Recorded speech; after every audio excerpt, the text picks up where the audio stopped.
Olá, gente, amigos e amigas.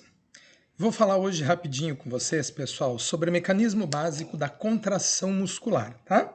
Como que a gente vai começar, então, essa apresentação? Falando um pouquinho a respeito da fibra do tecido muscular, também chamada de miofibrila. Então, as células do tecido muscular, elas têm uma nomenclatura especial, recebem o nome de fibra muscular. Até um pouco estranho, né? Porque fibra parece um conjunto de estruturas, mas nada mais é do que o nome da célula do tecido muscular. Entre uma série de proteínas que nós vamos observar dentro do tecido muscular, duas são de fundamental importância para o mecanismo básico da contração. A proteína chamada de miosina e a actina. Uma das características que é importante a gente lembrar aqui, para poder determinar especialmente o mecanismo de contração, é que os filamentos de miosina, eles são chamados também de filamentos espessos, são mais grossos. E os filamentos de actina, esses em vermelho, os filamentos delgados. Então nós temos filamentos espessos de miosina, filamentos delgados de actina. E o conjunto de actina e miosina vão determinar, além de determinar a massa do tecido muscular, quanto mais actina, quanto mais miosina dentro da unidade da fibra muscular, maior o volume da fibra, mais força nós vamos observar também, dado a essa característica. Por isso, quando temos aumento de massa muscular, não há aumento do número de células do tecido da musculatura do nosso corpo. O que há é um aumento do volume, o que a gente chama de hiperplasia. Nós temos uma hipertrofia, do tecido muscular e não uma hiperplasia, que seria aumento do número de células. Então, no tecido muscular temos hipertrofia, aumento de volume e não aumento do número de células, não há multiplicação das células do tecido muscular. Então, a força, a atividade, a isometria, que é feito muito nos exercícios de yoga, por exemplo, que levam muitas vezes ao cansaço, isso provoca microrompimento, muitas vezes, desses filamentos, e o músculo, na tentativa de reparar essas microlesões, ele produz maior quantidade de filamentos de actina e miosina. Mas, é claro, precisamos de uma boa alimentação com aminoácidos adequados para a reconstrução desses filamentos de actina e miosina. Então, aqui nós temos um fascículo muscular, a estrutura de um músculo, dividido em N unidades, e dentro de cada unidade dessa nós encontramos uma célula.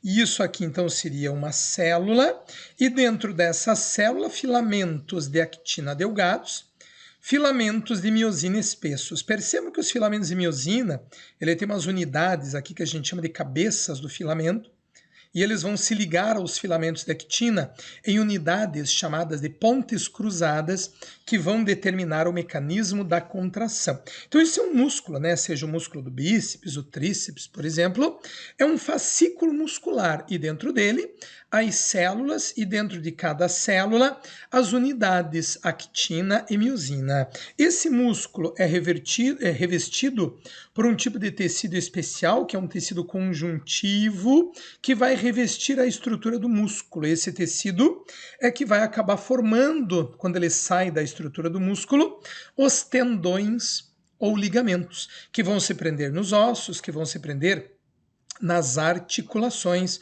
a partir dessas unidades. Portanto, no caso do músculo, tendões, né? Porque tendão é o que liga músculo a osso ou a articulação, portanto. Aí. O tecido muscular, ele vai ser dividido em três tipos básicos.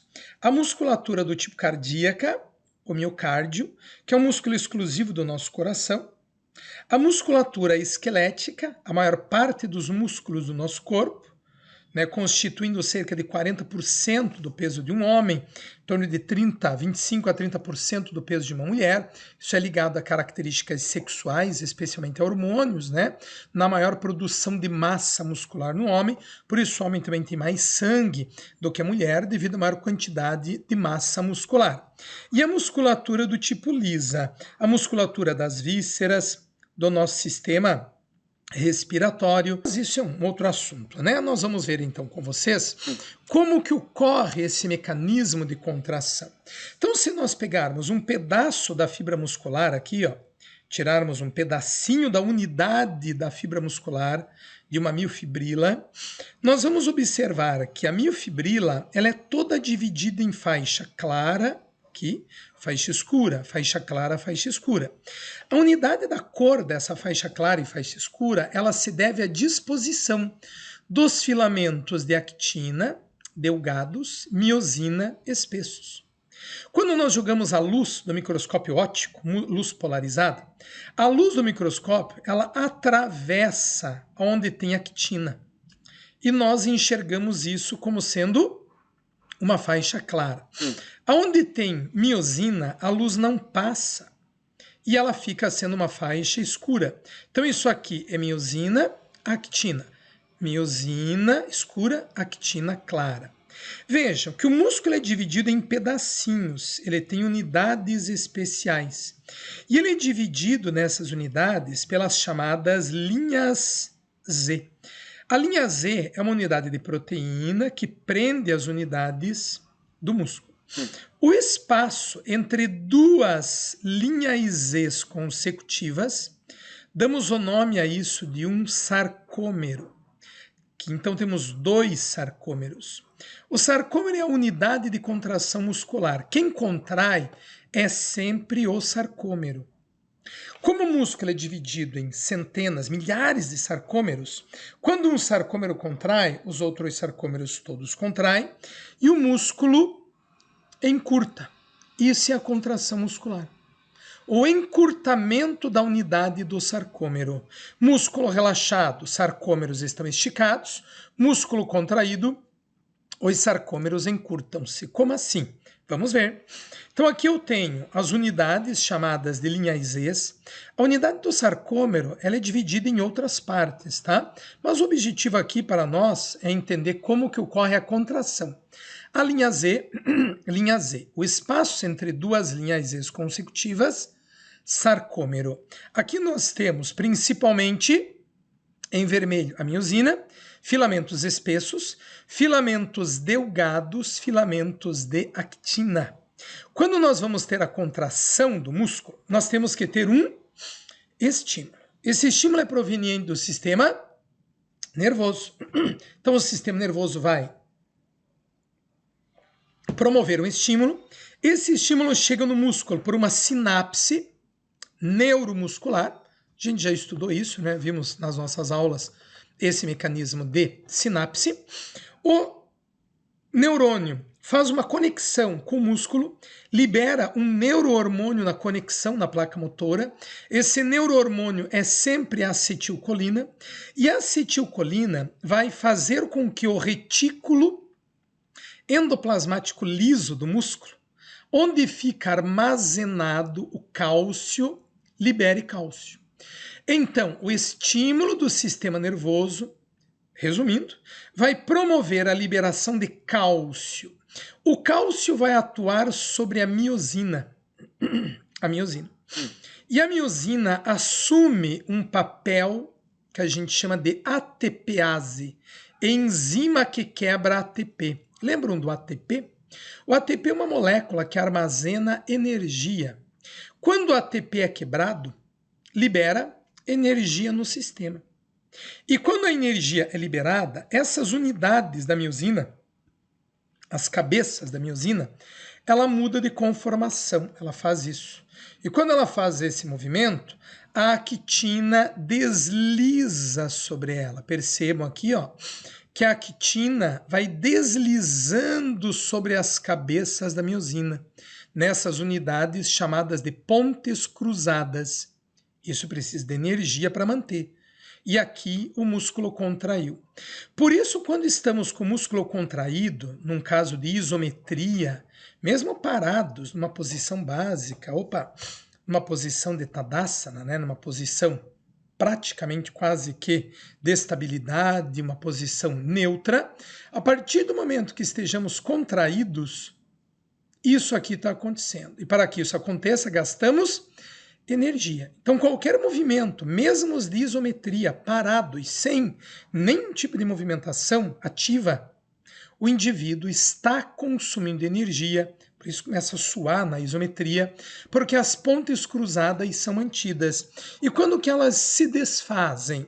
Bem, para se desfazer existe o relaxamento, que é quando o músculo volta para o seu estado natural. Então eu tenho aqui os meus polegares como se fossem as linhas Zs, meus dedos como se fossem filamentos de actina e a miosina imaginariamente aqui no meio. Ó, quando vai ocorrer a contração, os filamentos de actina deslizam entre os de miosina e o sarcômero encurtou. Encurta, todos os sarcômeros vão encurtando e o músculo inteiro encurta nesse mecanismo, portanto. Eles ficam presos, unidos aqui, gastando energia, até o ponto que eles então relaxam e voltam ao seu estado normal. E quando que eles relaxam? Quando não tem mais energia, acabou a energia do tecido, por exemplo. Se não for voluntário, quando acaba a energia, o que a gente diz que o músculo entrou em fadiga ou por acúmulo de ácido lático, que pode inclusive gerar cãibra em algumas situações. É o que tem nessa figurinha aqui, ó. Então a gente começa a fazer uma contração muscular, o que a gente chama de somação. Porque o músculo, quando contrai, ele contrai. Não existe contração muscular mais ou menos. O músculo segue o que a gente chama de lei do tudo ou nada, ou contrai ou não contrai. Mas espera aí, como é que eu consigo fazer uma força pequena e uma força muito forte quando eu quero exercer algum tipo de contração? Essa força é dada pelo número de fibras musculares que a gente contrai. Exemplo, eu tenho 10 fibras musculares promovendo a contração para eu segurar a caneta. Um exemplo hipotético, 10 fibras. Se eu usar 3 fibras, se eu recrutar pelo sistema nervoso 3 fibras, a força é fraca. Se eu recrutar 5 células, a força é mediana, mas se eu recrutar as 10, a força é o máximo que eu consigo. É quando eu chego nesse estado completo de tetania, onde eu usei todas as fibras e eu permaneço com o braço nessa posição. Quanto tempo eu consigo permanecer nesse estado de tetania?